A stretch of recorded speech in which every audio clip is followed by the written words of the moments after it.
Muito bom dia a todos vocês. Chodesh Tov u'Mevorach. Um bom início de mês judaico, um bom começo do mês de Cheshvan, ou Mar Cheshvan. Hoje é o dia 1º, o dia 1 do mês de Cheshvan, portanto, Rosh Chodesh, início do mês, cabeça do mês.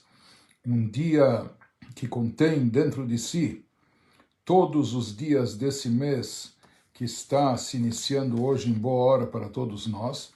E o dia de Rosh Chodesh é um dia especial, com características especiais, além das nossas rezas serem diferentes, com acréscimos especiais nesse dia, com a prece do Hallel, com a prece de louvor a Deus especial, que é dita em ocasiões festivas. Além disso, o dia de Rosh Chodesh contém dentro de si um potencial imenso e é um dia que tem influência e impacto sobre todo o mês que está se iniciando.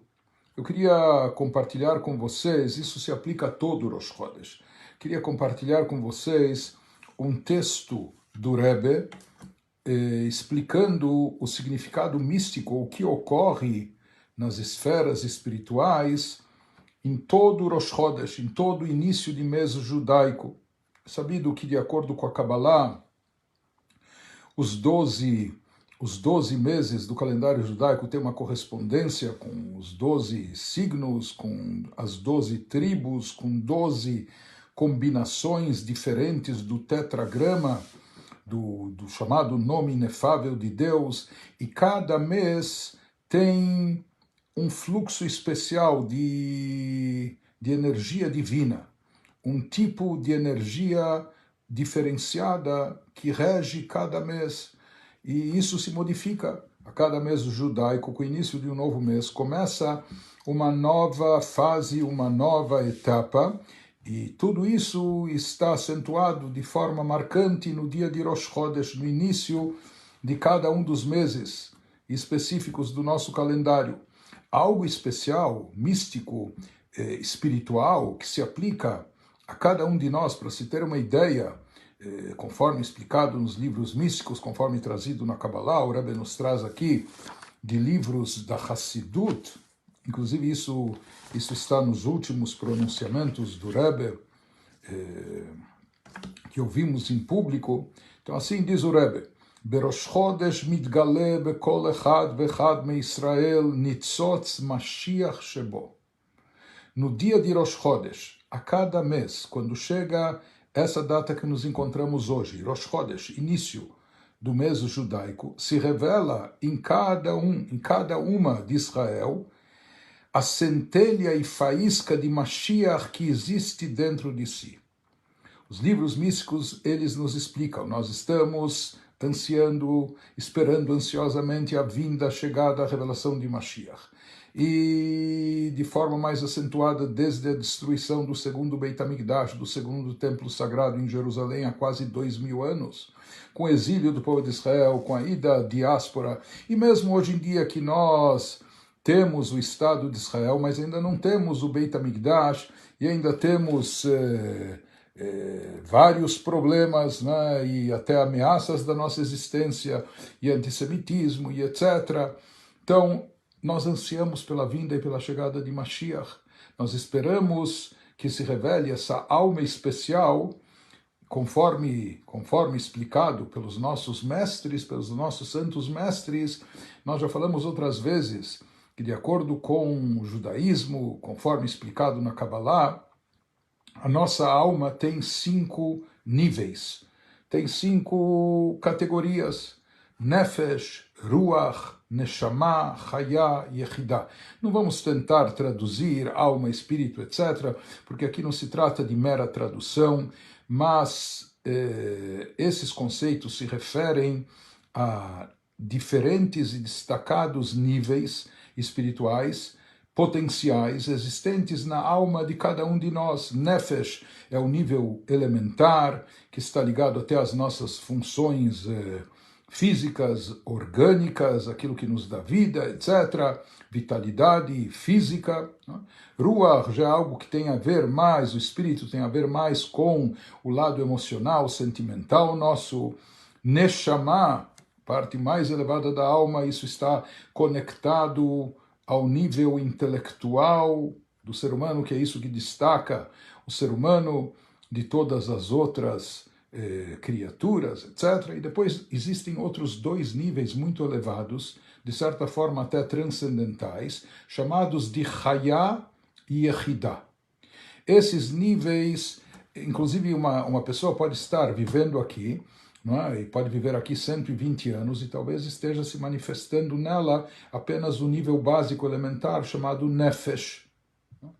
Quando uma pessoa trabalha sobre o seu caráter, se eleva através de autoaprimoramento, aprimorando os traços de caráter, aperfeiçoando suas emoções, seus sentimentos para que estejam direcionados para o bem, para o lado elevado espiritual. Então, ele pode atrair sobre si a revelação do nível Ruach da sua alma. Cada uma das nossas almas possui essas 5 dimensões, mas nem todas se incorporam, nem todas se manifestam em cada indivíduo e o tempo todo. Pode ser que em determinados momentos de elevação, que então se revele uma dimensão, um potencial mais elevado, mas isso enquanto a pessoa fizer jus a esse aspecto espiritual, ele vai estar presente, incorporado. Então, grandes tzadikim, eles devem ser portadores, pelo menos do Nefesh, Ruach, Neshama, desses níveis de espiritualidade chamados por esses nomes. Porém, os dois níveis finais que nós mencionamos, Chaya e Yehidah, são níveis muito elevados e raramente eles se manifestam. Se fala que esse nível chamado Chaya, que é a vida, a vitalidade, a viva, ele se manifestou, estava presente em Adam Arishon, em Adão. Nós acabamos de ler na Torá, reiniciamos um ciclo de leitura da Torá, que nos fala da criação, do Gênesis, a criação do primeiro casal de seres humanos, a criação de Adão e Eva. Então se fala que Adão, como ser primordial, criado pelas mãos do próprio Deus, diretamente do Criador, ele era portador, ele tinha presente dentro de si esse nível elevado chamado Chaya. O nível mais elevado de todos, chamado Yehidah, aquele nível de espiritualidade única. Yehidah significa única porque é um nível de espiritualidade que está perfeitamente unificado com Deus, com a essência divina. Isso representa a parte mais elevada do nosso ser, da nossa alma. Inclusive isso está associado também com as 5 rezas que nós fazemos no Yom Kippur. A 5ª reza, que é única no ano, no Yom Kippur, no final do dia do perdão, a reza de Neilá.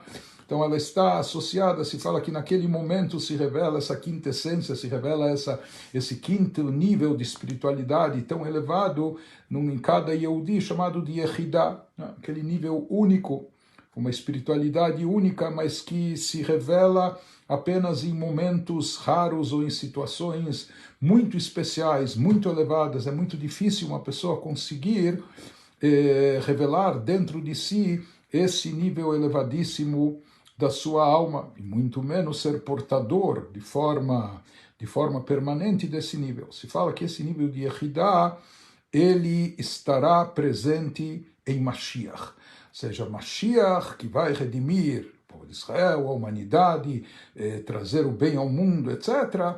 Ele tem dentro de si, apenas ele terá dentro de si de forma permanente esse nível de Yehidah. Mas os livros místicos dizem também que cada um de nós, isso é algo interessante, cada um de nós, assim está explicado nos tratados racídicos, cada um de nós possui dentro de si uma centelha, uma faísca da alma de Mashiach. Existe um pedaço do Mashiach dentro de cada um de nós. E de certa forma nós podemos entender a partir disso aquilo que os nossos mestres dizem, que para aproximar e agilizar a chegada de Mashiach, primeiro nós temos que estimular e despertar, trazer à tona o Mashiach que existe dentro de nós. Às vezes as pessoas buscam, esperam a salvação sempre vindo de fora, quando na realidade nós temos que escavar fundo dentro de nós, no nosso íntimo, revelar o nosso potencial, fazer com que ele se manifeste. Às vezes isso exige de nós sair da zona do conforto, às vezes nós temos um pouco de preguiça, nós ficamos acomodados com a situação que nos encontramos, né?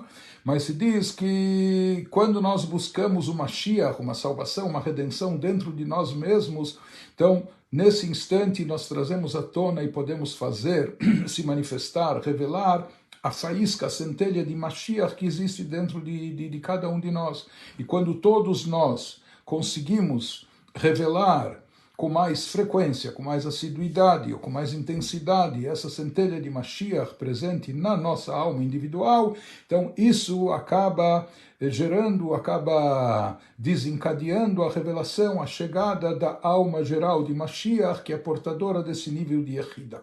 Então, uma explicação mística, cabalística, mas voltando ao texto do Rebbe, o Rebbe nos diz aqui que em todo Rosh Chodesh se revela em cada um de nós a faísca de Mashiach presente em potencial dentro de nós, Bechinata Yehidah, esse nível mais elevado da nossa alma, que em geral ele não se manifesta na nossa vida terrena, no nosso espírito incorporado, porque o corpo físico interfere, atrapalha essa espiritualidade elevada, mas no dia de Rosh Chodesh se revela em cada um de nós esse nível elevadíssimo da alma transcendental chamado Yehidah, uma espiritualidade única, que esse nível também está associado e comporta dentro de si a centelha de Mashiach presente dentro de nós.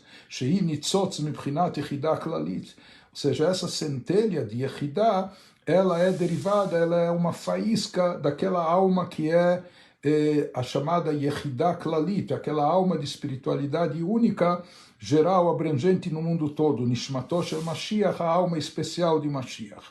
Vegilui ze, eu acordei hoje de manhã, não me senti uma pessoa diferente, ou talvez não esteja percebendo o que acontece comigo nesse Rosh Chodesh, ou em cada Rosh Chodesh, mas o Rebbe nos diz, esse é um fenômeno espiritual, וגילוי זה פועל חידוש בכל מציאותו ובכל ענייניו. Isso é algo que dá à pessoa a habilidade, a capacidade de criar algo novo, ou criar algo inédito em toda a sua existência, em toda a sua vivência, em todos os aspectos da sua vida. Ou seja, aqui nós estamos vendo que cada mês nos é dado uma chance especial. Quando se vira a página, não só a página do calendário, da folhinha, do luar judaico, mas quando iniciamos um novo mês, quando chega a data de Rosh Chodesh, nós vemos aqui que nos é dado um potencial fabuloso de inovar, não só da gente se renovar as nossas forças, que isso também é importante, não é? Se revitalizar, rejuvenescer, recuperar forças perdidas, etc. O Rebbe diz mais do que isso, em termos espirituais, como se revela esse nível tão elevado, transcendental, esse nível potencial altíssimo, chamado Yehidah Shebenefesh, de uma espiritualidade única, ímpar, e que está associado à centelha da alma de Mashiach. Então isso proporciona a cada um de nós, não só uma renovação, essa revelação desse nível elevado, proporciona a cada um de nós uma força inédita e nova, algo que possa criar, inovar, algo especial em toda a nossa existência, em todos os assuntos da nossa vida, de ordem física, material, espiritual, desde que saibamos aproveitar essa oportunidade, ou seja, todos esses aspectos da nossa existência, eles ficam permeados, preenchidos por esse nível elevadíssimo dessa espiritualidade única que se manifesta em cada um de nós no dia de Rosh Chodesh. Ve'aikar, o principal, diz o Rebbe,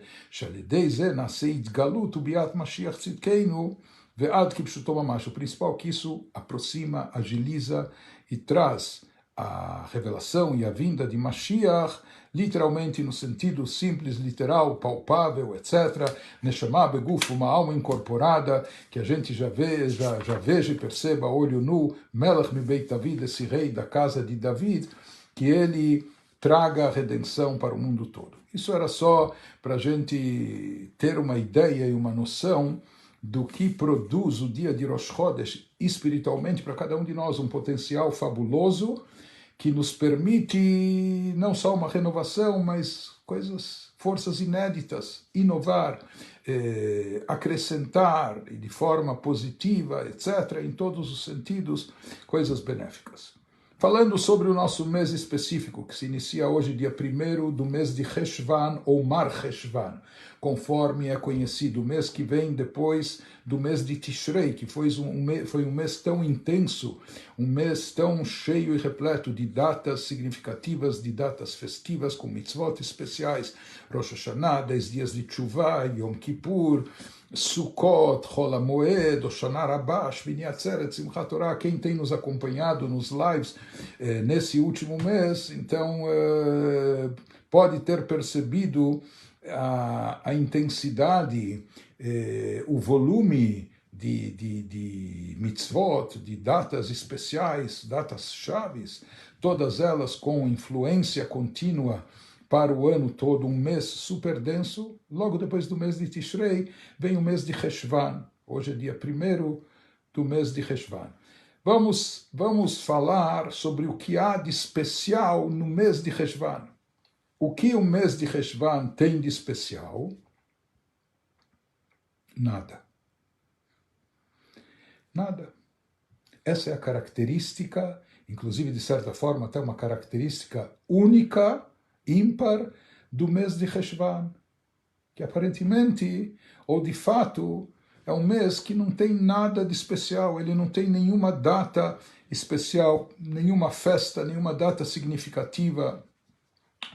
Nós temos alguns meses judaicos que não têm datas festivas, eles têm às vezes até dias de jejum nacional, que marca luto pelo cerco e sítio de Jerusalém, ou pelo rompimento das muralhas de Jerusalém, possibilitando a invasão inimiga, ou aquilo que culminou com a própria destruição do Beit HaMikdash, do templo sagrado, ou o término do último núcleo de comunidade judaica que havia após a destruição, enfim. Então nós temos alguns meses que não tem datas festivas, mas tem datas de jejum. Porém, mesmo sobre isso é sabido, assim Maimônides traz na própria Halachá também, que essas datas de luto e jejum, elas vigoram dessa forma, dessa maneira, apenas durante o período de destruição, de exílio, diáspora.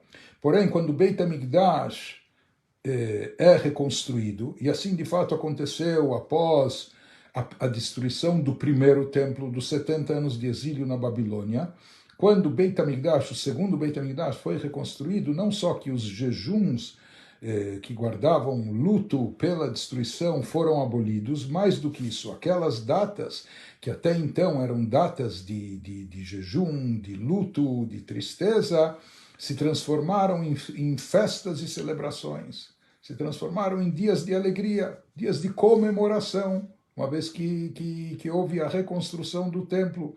Por isso, no judaísmo mesmo, naqueles meses que nós temos datas de jejum, que aparentemente estão associadas com dias de tristeza e de luto, porém, isso é relativo apenas por enquanto, porque nós sabemos que essas datas têm um potencial grande e acabarão se tornando dias de festividade, dias de alegria, de comemoração. Mas no mês de Cheshvan nós não temos nenhuma data, não temos nem datas festivas, nem tampouco datas de jejum, não temos nenhuma data especial. Daqui uma semana, na terça-feira, dia 7 de Cheshvan, em Israel, vai se começar oficialmente a pedir chuvas nas nossas rezas, na reza da Midá, no dia a dia. Na diáspora isso começa mais tarde, lá pelo dia 5 de dezembro apenas, né? Mas isso é apenas uma chamada inversão térmica na nossa reza. A partir de Shmini Atzeret começamos a fazer menção às chuvas, mas ainda não pedir oficialmente chuvas. Agora, em Israel, se inicia o período de chuvas. Isso foi algo técnico. Por que logo em Shmini Atzeret também não se pedem chuvas? Porque Sukkot, Shmini Atzeret são festas de peregrinação, quando todos os Yehudim vinham para Jerusalém, caminhavam para Jerusalém, vinham de todas as partes de Israel para estar presentes no templo. Então, não se começava a pedir chuvas, mesmo que já era época e estação, até dando uma margem de tempo, umas 2 semanas, até que os judeus mais longínquos, aqueles que moravam mais longe nas fronteiras de Israel, pudessem voltar para casa, já que eles vinham a pé, não é? Ou montados no seu burro, no seu camelo, o que for, e somente um guarda-chuva nisso não adiantava, mas enfim, mas isso não é uma data, é algo técnico que nós temos na Halachá. Então, o que caracteriza esse mês de Reshvan, o que há de especial nele? O que há de especial é que nada ele tem de especial. E o que há de especial nisso? Em nada ter de especial. Isso é algo muito significativo, principalmente depois do mês intenso de Tishrei, com todas as bênçãos atraídas e obtidas naquele mês. Então, o mês de Reshvan, ele representa justamente isso, a volta à rotina, a volta ao retorno ao dia a dia, ao trivial, ao cotidiano, não é? Ao simples, ao convencional. Desde o mês de Elul até antes de Tishrei, com toque do shofar, com recitação de slichot, preces de perdões, com as mitzvot adicionais, e culminando em Tishrei, com todas as festas que nós mencionamos, como nós dissemos, tivemos dias muito intensos, dias muito elevados, de elevação de alma e espírito. Boa parte desse período nós estivemos ocupados com coisas espirituais. Muitos desses dias eram feriados religiosos, ou meio feriados, como Chol HaMoed, os dias intermediários de Sukkot, mas nós estávamos imbuídos de espiritualidade, vivenciando espiritualidade a cada dia e de forma mais intensa, ou talvez até num crescente, se elevando cada vez mais. Isso no mês Elul, principalmente no mês de Tishrei. Porém, nós temos que viver na realidade nossa, desse mundo físico, terrestre, material que nós vivemos. Não podemos ignorar a realidade, não podemos nos alienar, e não é isso que Deus quer, espera de nós. Muito pelo contrário, o que Deus deseja de nós é que nós saibamos trazer espiritualidade para o plano material, que a gente saiba atrair divindade para dentro da matéria, para o nosso mundo terrestre. Deus não quer que a gente se torne anjos, senão ele teria nos criado como anjos num plano espiritual, desvinculados do físico, corpóreo e material, mas não é essa a intenção divina. A intenção divina, o objetivo de Deus em possuir uma morada no plano inferior espiritual, que é o nosso mundo terrestre e material. Então, o objetivo divino é que a espiritualidade seja trazida para o lado terrestre e material da existência. E essa é a nossa missão, esse é o nosso papel aqui. Em outras palavras, nós podemos dizer que é muito bonito, mas talvez até é muito fácil estar elevado, espiritualizado, quando estamos na sinagoga no Rosh Hashanah, ou no Yom Kippur, ou mesmo quando estamos vibrando, se alegrando em Sukkot e Simchat Torah. Isso é sublime, é elevado, é bonito, é louvável, etc. Mas não é nisso que se resume a nossa missão, não é esse o objetivo do nosso papel aqui nesse mundo. O papel de um Yehudi é trazer espiritualidade para o plano físico e terrestre, imbuir o seu dia a dia, a sua rotina, mesmo aquela rotina trivial, chamados dias cinzentos, aqueles dias, não é? Parece que um dia é igual a outro, compromissos e afazeres, enfim, trabalho e etc.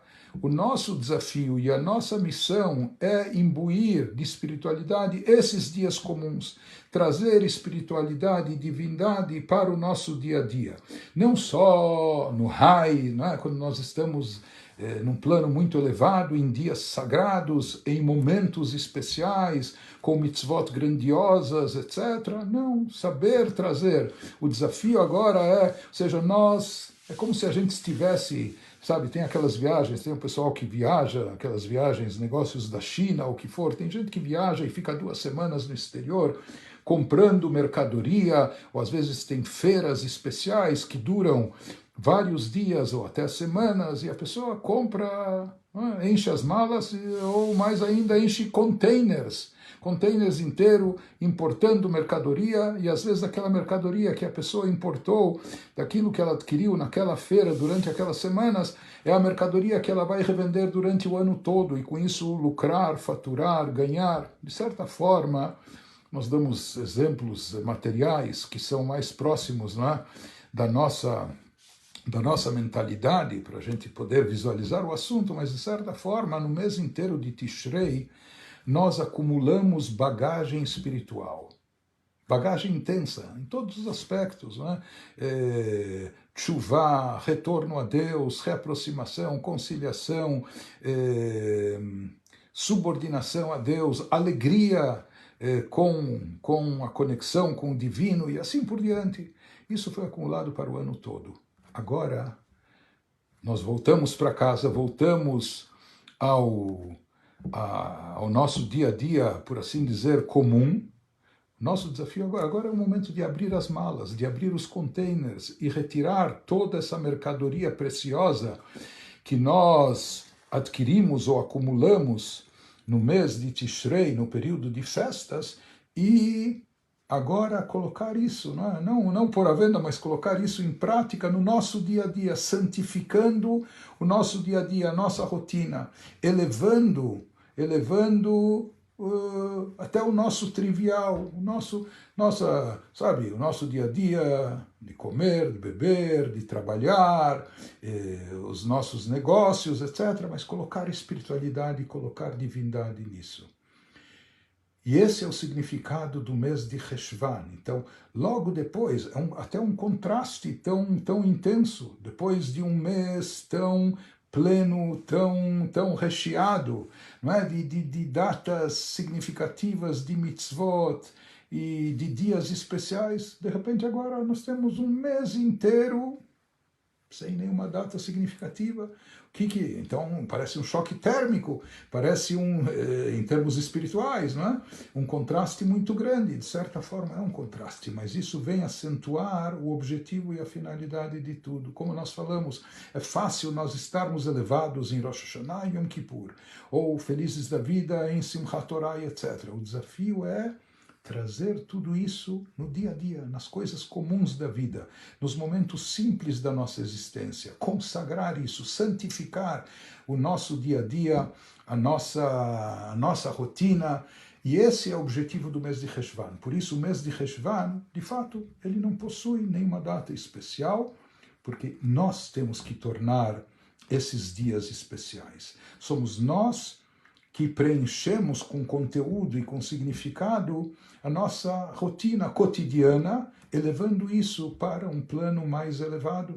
Então, esse é o desafio, a missão nossa, especialmente no mês de Cheshvan, esse é o nosso objetivo. De certa forma, isso está enfatizado num costume racídico que anunciavam desde o final de Simchat Torah, ou final do último Shabbat Bereshit, um versículo bíblico que diz: Yaakov alach ledarko, e Jacó andou pelo seu caminho. E o que é um versículo bíblico, mas o que significava isso? Queriam dizer ou lembrar a todos que nós estávamos aqui todos juntos e presentes num alto espiritual, num momento especial, não é? Durante o mês inteiro. Agora é chegado o momento de Jacó, cada um de nós, não é? Inclusive Jacó indica não o nome de Jacó depois foi substituído por Israel. Israel, a palavra Israel em hebraico tem as letras Li Rosh, para mim a cabeça. Israel está associado à cabeça, um nível mais elevado, enquanto que Yaakov vem da palavra Ekev, que significa calcanhar e tornozelo, porque ele nasceu gêmeos, Esaú segurando o tornozelo, o calcanhar do seu irmão, mas de qualquer forma se fala que em termos espirituais o nome Israel indica quando o Yehudi está numa posição mais elevada em termos espirituais, em momentos mais elevados ou numa dimensão mais alta. Já o nome Yaakov, que está associado com calcanhar, tornozelo, não é? O pé no chão, não é? Isso indica quando o Yehudi está num nível talvez mais baixo espiritualmente, ele está mais apegado ao plano terrestre. Interessante que aqui o versículo que mencionavam, e Jacó andou pelo seu caminho. Ou seja, mesmo quando talvez nós saímos da categoria Israel, que estávamos sendo portadores durante o mês de Tishrei, agora talvez baixamos para um nível um pouco, sabe, não há todo esse envolvimento de mitzvot como no mês passado, então nós voltamos a ser o Yaakov, o Jacó, né, o calcanhar, pé no chão, né? Mas qual o nosso papel agora? Yaakov halach, andou. Nós não devemos ficar estagnados, parados, não devemos ficar numa inércia espiritual. Um Yehudi tem que estar sempre andando, caminhando, evoluindo, se elevando. Né? Então, agora é o momento da gente seguir na nossa vida, seguir no nosso mundo, nos nossos afazeres, nossas atividades, mas de uma forma mais elevada, de uma forma mais santificada, de uma forma mais aprimorada. Isso significa que Jacó andou pelo seu caminho. Cada um tem o seu caminho, cada um tem sua missão aqui. Cada um na sua carreira, no papel que desempenha, na sua função, com seus talentos. Cada Jacó, entre aspas, aqui, tem o seu caminho específico. Mas dentro do caminho específico individual de cada um, cabe a nós andar, caminhar, se elevar, evoluir. Isso é o que acontece, especialmente está enfatizado nesse mês de Cheshvan, que se inicia hoje em boa hora para todos nós, no dia 1 de Cheshvan, Rosh Chodesh, que nos encontramos. Apenas para dizer também alguma palavra sobre a Parashá dessa semana. A Parashá dessa semana é Noach, Noé. Parashá que nos conta sobre o dilúvio, sobre a Arca de Noé e como, por assim dizer, 10 gerações depois do início da humanidade, passaram-se 10 gerações de Adão até Noé. Depois vão se passar outras 10 gerações de Noé até surgir o primeiro Yehudi, o primeiro patriarca nosso, Abrão. Mas a partir de Noé, Deus dá uma zerada, por assim dizer, em toda a humanidade. Vem o dilúvio, e o dilúvio acaba devastando toda a terra, todo o mundo, toda a humanidade. E os únicos que sobrevivem são Noach, seus 3 filhos e as respectivas esposas. E desses 4 casais é que haverá mais tarde a continuidade, o reinício do mundo da humanidade.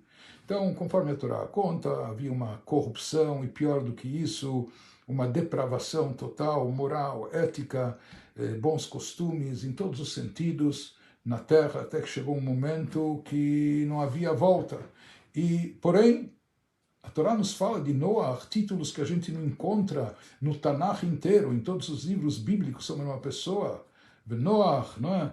Noach era ish tzadik tamim haya, era um homem tzadik, justo, correto, íntegro. Não é? Então a Torá, que é a Torá Temet, a Torá da verdade, aplica sobre Noach todos esses adjetivos, todos esses títulos. Porém, ao mesmo tempo, nós sabemos pelos nossos sábios, pela literatura judaica, que Noach também ele é visto pelos nossos sábios de uma forma ou ambígua, ou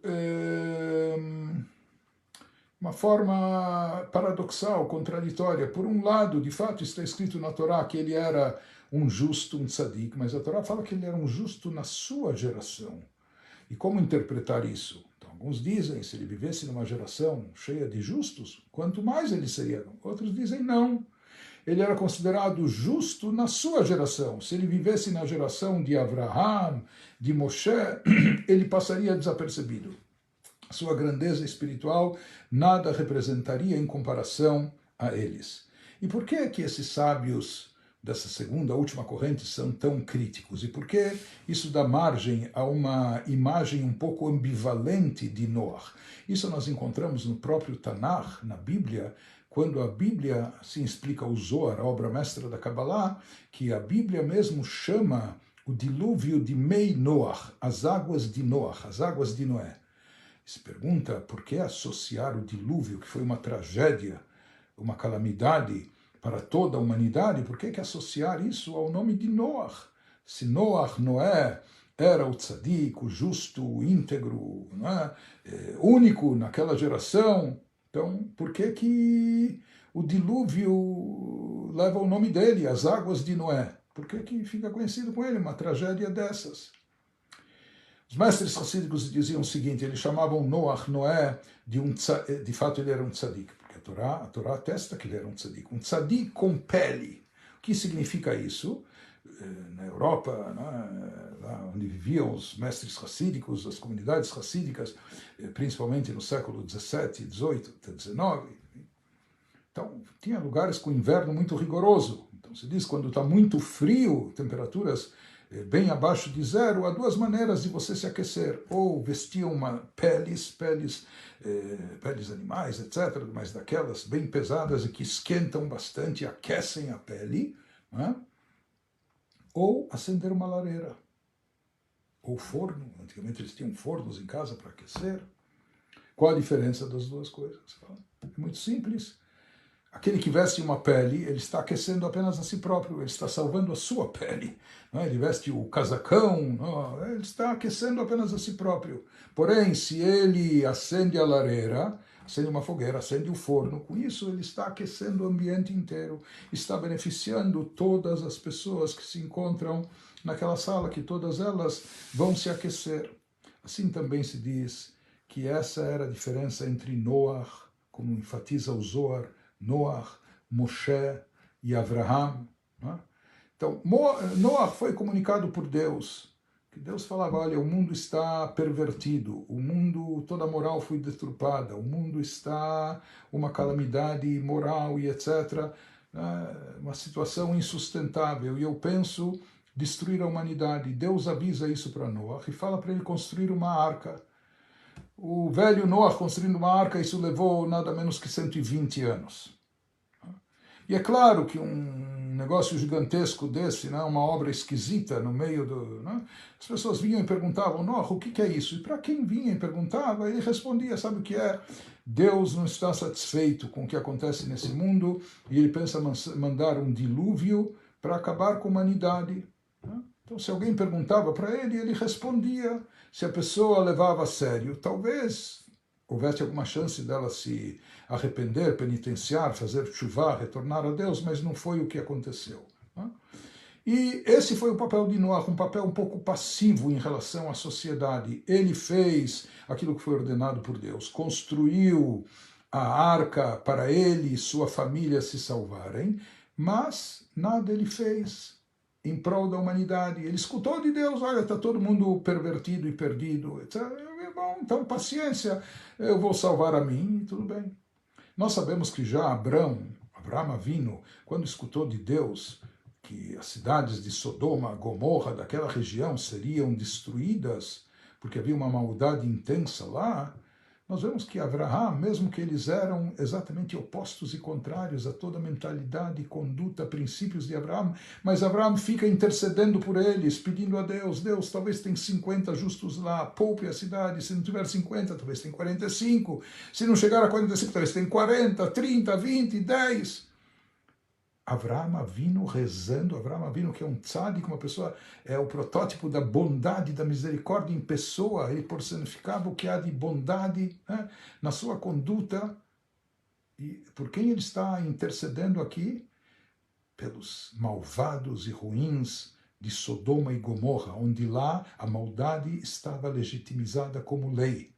Mas mesmo assim, quando Deus fala para Abraham que ele pensa destruir essas cidades, Abraham, ele intercede por eles. O mesmo nós sabemos, Moshe Rabbeinu, nosso mestre Moshe, quando Deus fala depois do gravíssimo pecado do bezerro de ouro e idolatria, apenas 40 dias depois de ter recebido a Torá do povo de Israel, ele fala, vou eliminar o povo, começar tudo de novo a partir de você, Moshe. Moshe não arreda pé e não desiste e reza 40 dias seguidos e mais 40 dias pedindo a Deus perdão, mas no fim ele obtém o perdão. Por mais que aqui Ele ouviu de Deus, tanto um como o outro, Abraham como Moshe, olha, está tudo mal, vou acabar. Mas eles não aceitam isso. Eles rezam, eles intercedem, eles imploram a Deus e eles obtêm algum resultado com suas preces, com suas orações, etc. Já Noah não fez isso. Né? Noah, ele salvou a si próprio, salvou a sua pele, ele, sua família. Se alguém vinha e lhe perguntava, ele dizia, mas não é que ele tentou, sabe o que? Deixa eu tentar, deixa eu anunciar, ou deixa eu tentar procurar as pessoas e reverter esse quadro, chamar a atenção das pessoas para que elas façam chuvá, retornem a Deus. Não, ele ficou passivo, ficou na sua, cuidando apenas de si, do seu interesse particular e familiar. Em outras palavras, faltou para Noah o Akhel. Nós estamos nesses encontros porque falamos, esse é um ano de congregar, de congregação, de estarmos reunidos em comunidade, de estimular o espírito comunitário, de nos congregar em torno dos valores sagrados da Torá, fomentar os valores sagrados de Torá, de mitzvot, do judaísmo, etc., fomentar e estimular os nossos sentimentos mais nobres, sublimes, sentimentos de espiritualidade, de conexão com Deus. Esse é o objetivo de Akhel. E não guardar isso apenas para nós, mas como a gente tem falado o tempo todo, que cada um de nós deve fazer o seu Akhel com as pessoas próximas dela, com as pessoas da sua família, com seus amigos, com seus conhecidos, com seus colegas, né? Congregar, unir em torno desses valores, cada um de nós. Alguma ideia do que a gente transmite aqui deve procurar algum conceito também retransmitir para outras pessoas mais, e com isso, com cada passo nosso, nós vamos contagiando de forma positiva mais gente, mais pessoas, e tornando esse mundo melhor. E exatamente isso é o que faltou para Noah e com Noah. Por isso, por mais que a Torá realmente atesta que ele era um homem justo, íntegro na sua geração, mas ao mesmo tempo, nos diz o Zohar, o dilúvio fica associado ao nome dele. Por quê? Porque ele falhou nisso, que ele não propagou a ideia do bem, ele não procurou influenciar, impactar positivamente as outras pessoas, levando elas também à prática do bem, à realização das boas ações, à aproximação com Deus, etc. Então isso é uma mensagem importante, clássica, que a gente pode e deve extrair da Parashá que lemos na Torá nessa semana, Parashat Noach, e aplicar na nossa vida. E finalizando, como é costume, nós falamos que além do ano de Akhel, ano de congregação, já que nós estamos também vivendo, celebrando 120 anos do nascimento do Rebbe, a gente tem procurado contar episódios da vida do Rebbe, o que podemos aprender com isso, como podemos nos inspirar. Então, uma das coisas que mais desafia historiadores judaicos, até sociólogos, psicólogos, entender a força e o impacto da liderança do Rebbe. O impacto que permanece mesmo já passados 27 anos do seu falecimento. O Rebbe tem quase 6.000 famílias de emissários espalhados pelo mundo todo, em todos os continentes, nos lugares mais distantes, e emissários do Rebbe são pessoas que seguem, viajam para essa missão, não para um ano ou dois, mas para décadas e para a vida toda, para se estabelecerem e iluminarem o seu local com a luz do judaísmo, com a luz da Torá, das mitzvot, da Hassidut, ensinamentos hassídicos, etc. De onde e como o Rebbe tinha toda essa força de influência.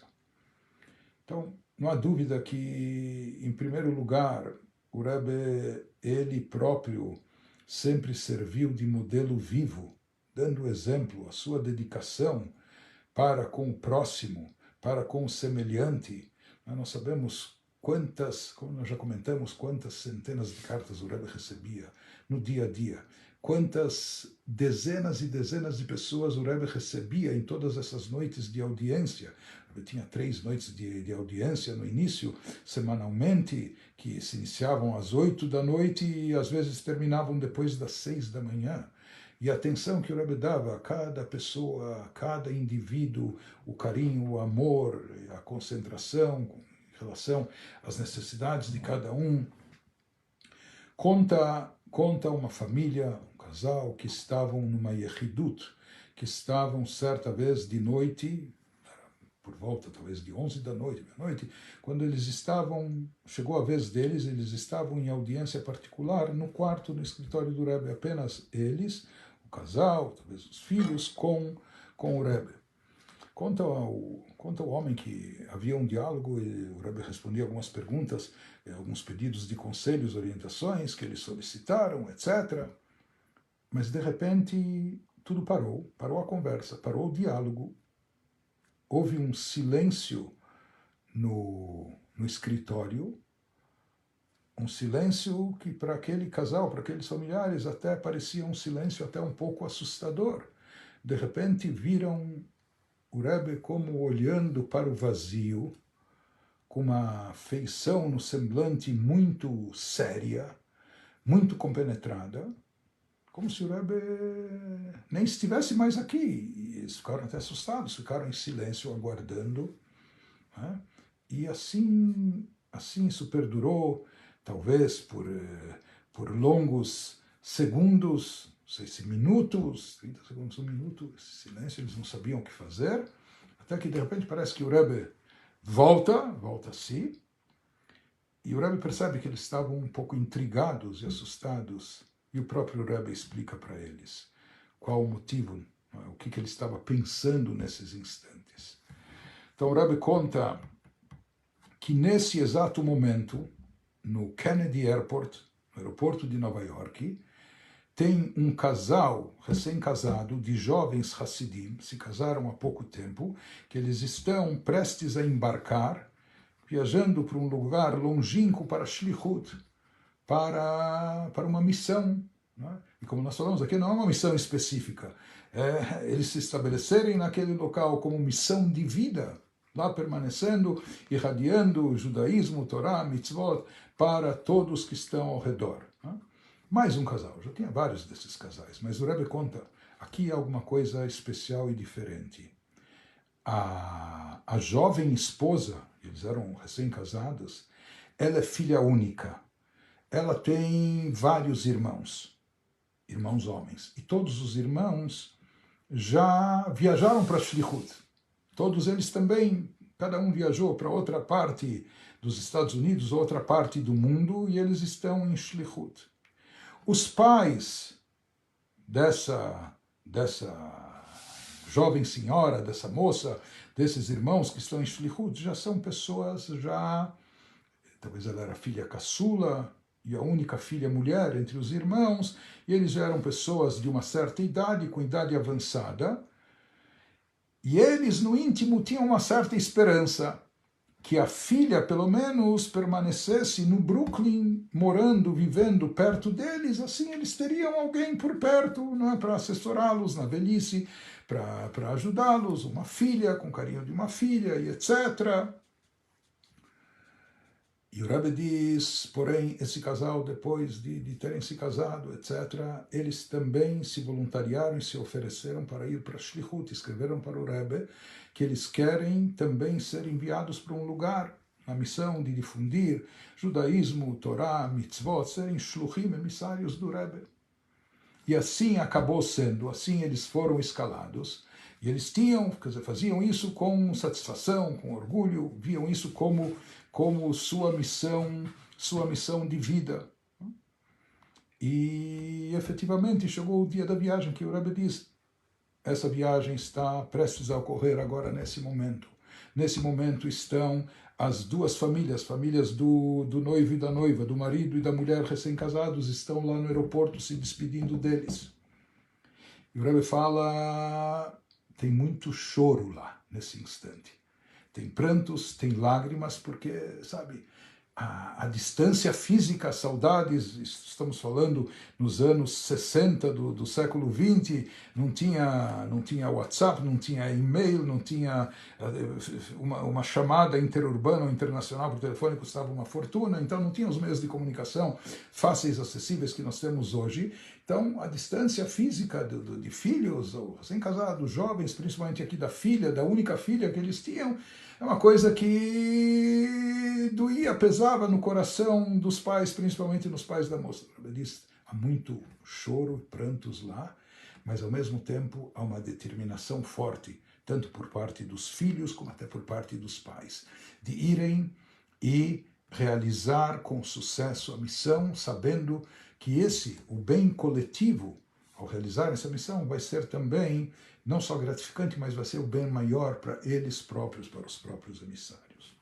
Então, esse é um episódio, mas apenas contando para a gente imaginar a responsabilidade que o Rebbe assumiu sobre si, enviando casais jovens, e até no próprio meio ortodoxo judaico, o Rebbe era visto com espanto, e às vezes até criticado por isso, com que coragem ele envia para tão longe, lugares onde não havia comunidades judaicas estabelecidas, onde não havia comida kasher, onde não havia às vezes sinagoga com minyan regular e etc. Como o Rebbe tem coragem de mandar casais jovens para lá, de repente eles podem se desgarrar, sair do caminho, etc. A responsabilidade espiritual, a responsabilidade familiar, social, que o Rebbe assumiu sobre si, dizendo, olhe, que esse é o benefício maior, aquilo que vocês fizerem para beneficiar o próximo semelhante, beneficiar a sociedade, beneficiar a comunidade, isso no final é a grande mitzvah, é a realização pessoal de vocês também. O Rebbe assumiu, o Rebbe foi tão enfático nisso, e somente quando todos esses jovens, como acontece até os dias de hoje, que mesmo não ouvindo da boca do Rebbe, mas conhecendo os seus ensinamentos, sua mensagem, etc., então até hoje jovens sem questionar, fazem questão de ir.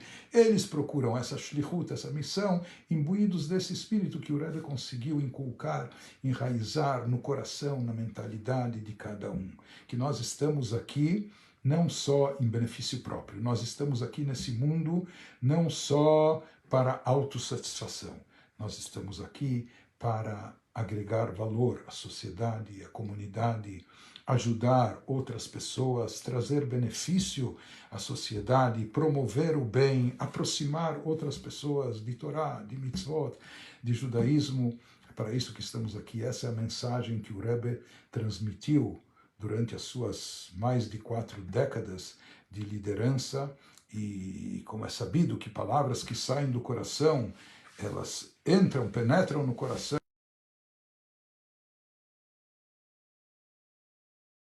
sincero, legítimo, genuíno, que vinha do fundo da alma do Rebbe, isso impactou também a alma de todos os seus discípulos, alunos, seguidores, como continua impactando até os dias de hoje. Que isso sirva de inspiração para cada um de nós, que cada um de nós não precisa ser só uma missão grandiosa, etc., mas às vezes na sua família, na sua vizinhança, entre os seus amigos, cada um de nós pode e, portanto, deve dar a sua contribuição, agregar valor positivo, trazer algo benéfico, promover o bem, promover boas ações, acrescentar mais conteúdo, mais significado na vida de todos, acrescentar mais Torá, mais mitzvot, mais judaísmo. Essa é uma missão de cada um de nós.